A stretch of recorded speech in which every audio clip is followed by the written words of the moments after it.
Hey, Warpugs. Today, a request from Acme Boy has come through, and that is SCP-3092, and that's guerrilla warfare. Now, the screenshot of this, the thumbnail, is of a plush gorilla. I got a feeling, it's a safe SCP, so I'm not really sure what this is going to be about. Object class is Euclid, and it's an autonomous SCP. Euclid has fooled me in the past. It's so hard sometimes to do intros for these. Mainly because you just don't know what to expect. But I know one thing I can expect. Is that the boy is here. And the boy is good boy. Okay, any case, I'm shutting up. Guys, so some of you might have noticed that my upload schedule has slowed down a little bit. It's mainly because I was really pushing to get a few things done on the channel that over the past couple of weeks have been done. The third Yark video is out. That is finally done. It is out. And a decision that I made about a few months ago is finally starting to come down the pipeline. I will be creating a second channel, and that is going to start happening this weekend. And it's going to be called Old Man Lore Stories and Theory. And that is where I'm going to post lore videos, stories, and of course any kind of theory crafting that I do, such as Mistakes of the Emperor, 5-ish Minute Lore, Commissar Story, and all the videos I did before. I'm going to move them over a bit at a time. I'm going to try to keep it in chronological order. And the first video that I'm going to release on that channel, independently of having released it here first, is going to be a 5-ish Minute Lore on Gendar Shrivok. And if you don't know who Gendar Shrivok is, oh boy, you're in for a treat. The facial feature I best discuss with Shrivok is disgust. In any case, oh, and also, here's the thing about the Gendar Shrivok book, the 5-ish Minute Lore. Aside from a small bit, this was all written by one of the community members, and the thing about it is he channeled his inner commissar, the inner rage, to fit it out, and I can only approve. But back to this. This is the Volgun's Guerrilla Warfare. Let's get into it. It's SCP lore. We know we're going to enjoy it. Let's go.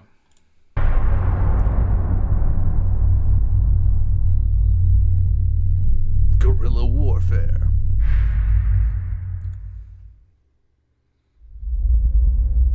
Good afternoon, everyone. Good afternoon. My name is Dr. Miller, and the SCP we're going to be looking at today is SCP-3092. Object Class: Euclid.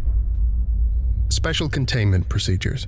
SCP-3092 is to be contained in an empty room with a single compatible power outlet. It is not to be plugged in or stocked with toys unless actively being tested.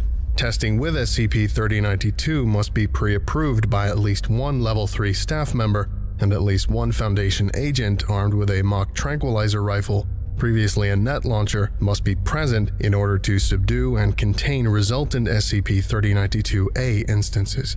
Oh God, SCP-3092-A instances are to be contained individually in standard containment kennels modified with 2 additional locks, at least one of which should be biometrically operated in order to prevent further containment breaches. They are to be provided amenities in exchange for compliant behavior, but none that could serve as tools or aids in an escape attempt. Should one or more SCP-3092-A instances successfully escape containment, a team of agents armed with mock tranquilizer rifles, see Addendum 3092-1 and 2, should sweep the site until they are recontained, and all personnel should be notified of the situation, be aware of their surroundings, and report any suspicious activity or SCP-3092-A attacks immediately. No plush toys are permitted within 200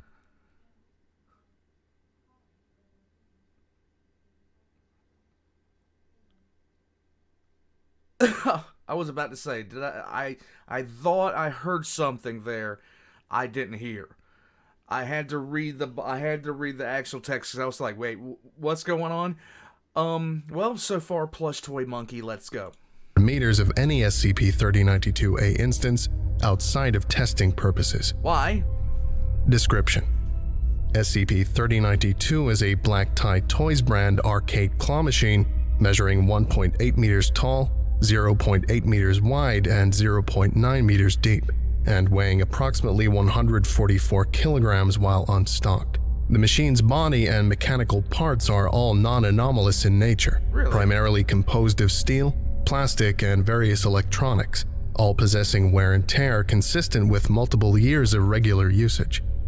Investigation has revealed that SCP-3092 was in usage for 7 years prior to its anomalous properties surfacing. When provided power and coins of valid United States currency, SCP-3092 may be operated as is standard for commercially available claw machines. Its anomalous properties only activate whenever the operator successfully picks up one or more plush toys with the claw and deposits them in SCP-3092's prize chute. I wonder what the actual activation for this is.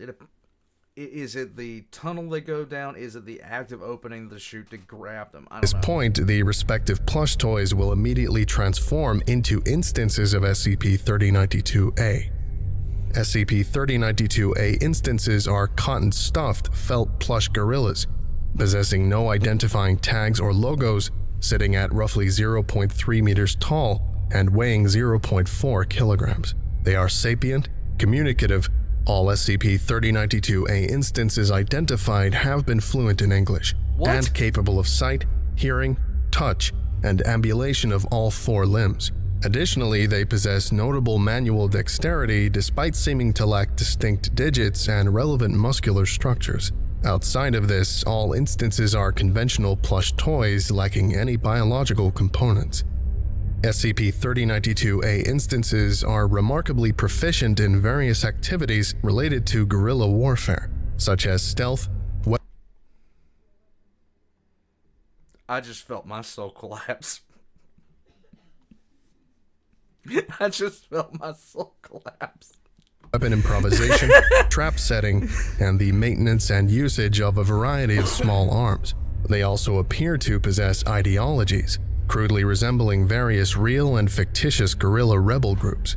They are capable of developing and staging complex plans individually or as a group, and regularly attempt to breach containment with limited success.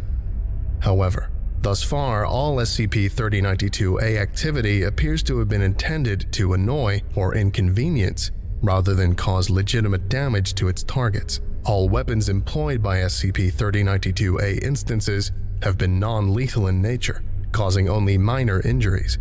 Opportunities to cause severe damage to Foundation assets, such as through arson or the containment breach of other SCP objects, have been ignored in favor of more superficial attacks. Attempts to question SCP-3092-A instances on the subject I don't know if this is supposed to be serious or a joke, but I'm loving it either way. Have failed, with all instances insisting that their attacks are massively damaging with many casualties. Implements and tactics frequently used include slingshots, small catapults, previously trip hazards, see Addendum 3092-03, graffiti, glitter bombs, and buckets or canisters of various liquids placed atop partially opened doors.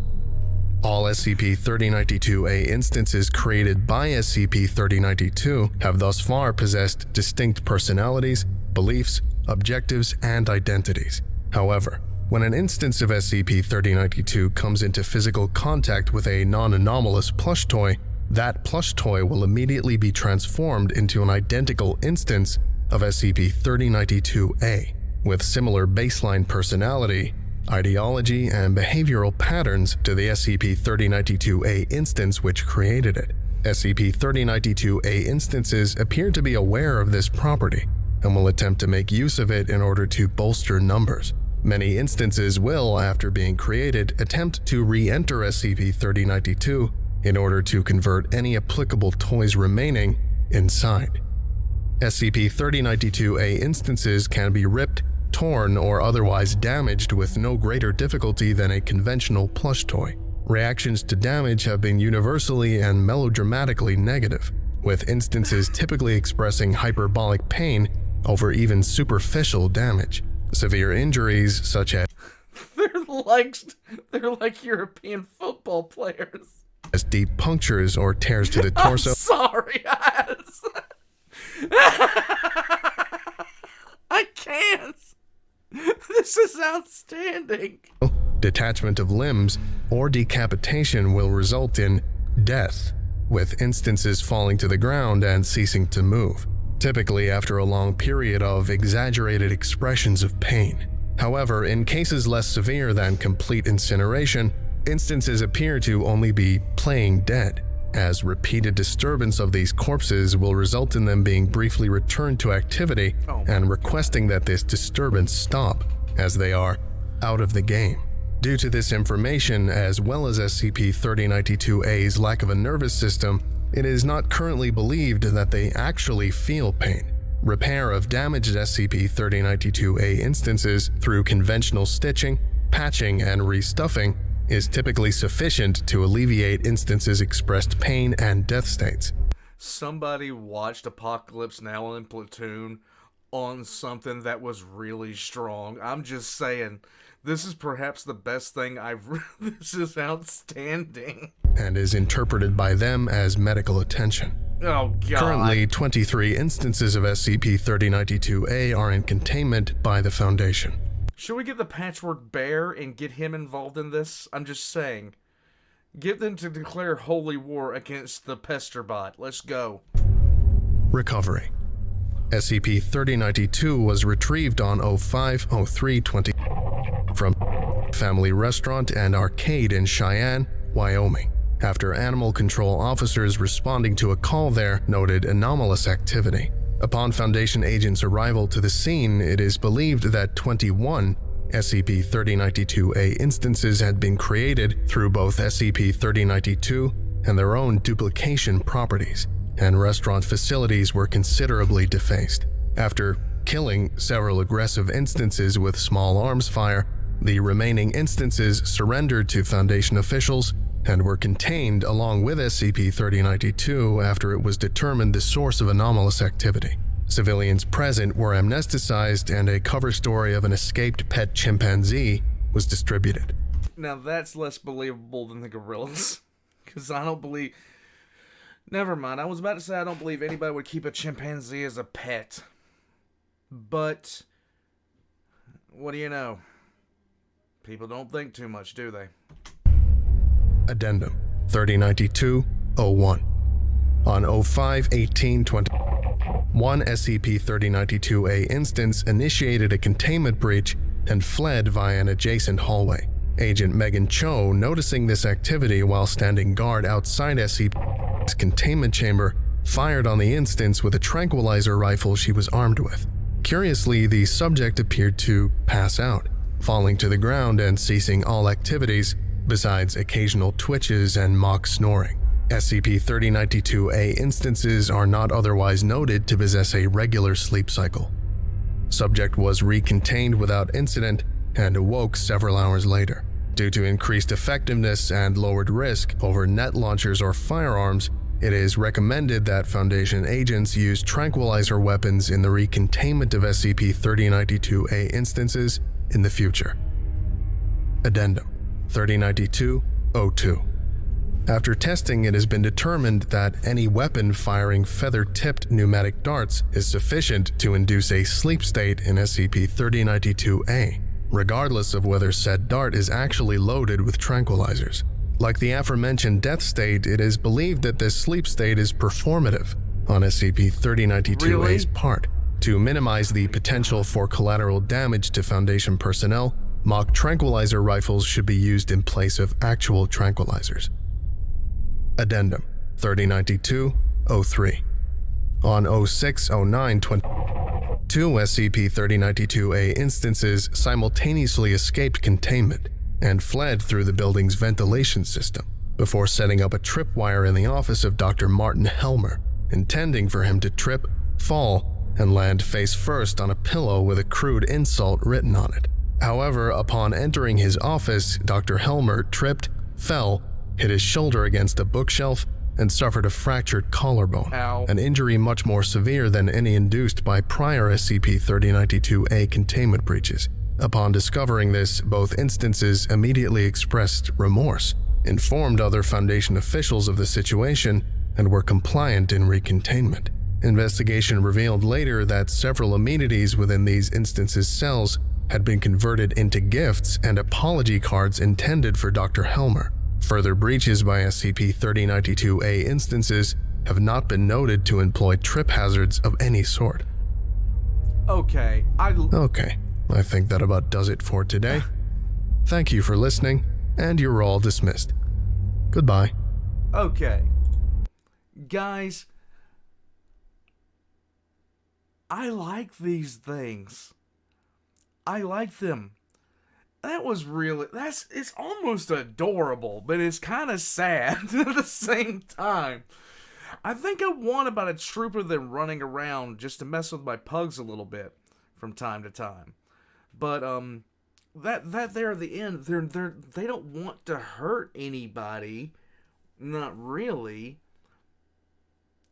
They're just playing games. They're just playing pretend. I absolutely love this. It's so refreshing.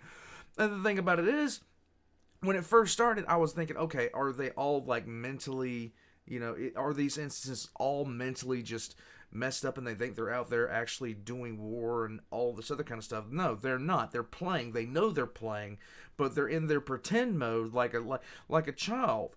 Like a child would be. They're in their pretend mode constantly. They're constantly in that mode.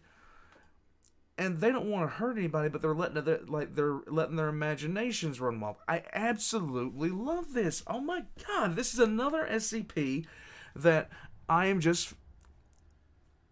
This is one of the. God, I need to make a top 10 list, guys. I need to make a top 10 list on this. I really, really do. A bunch of monkeys. I need to unleash them in the hospital every once in a while, just to, yeah. Just unleash them. Let them go. Let them have a little bit of fun. She'd probably have fun too. Are you kidding me? She'd have a war against the gorillas. Guerrilla warfare gorillas. This is one of the first SCPs besides 999 that I think I need in my day-to-day life. In any case, guys, this was done by TheVolgun, and once again, he presents the information. He made him sound so dark and threatening, but the moment he started talking about what they did and what they were, the threatening ambiance just went away, and it actually added to the joke. It actually added to the funny aspect of these. And the thing about it is they actually care. When the guy broke his collarbone, they actually care about that. And that is so wonderful. I love this. This is one of my new favorite nice SCPs.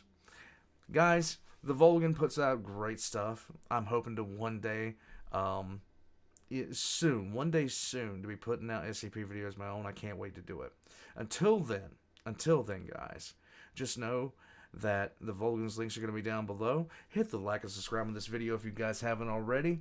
And, yeah, I'm restructuring the channel a little bit. I'm going to be restructuring my channel, looking at the way I do things as a result of that, and a lot of good things are going to be happening in the future, and I'm actually really excited.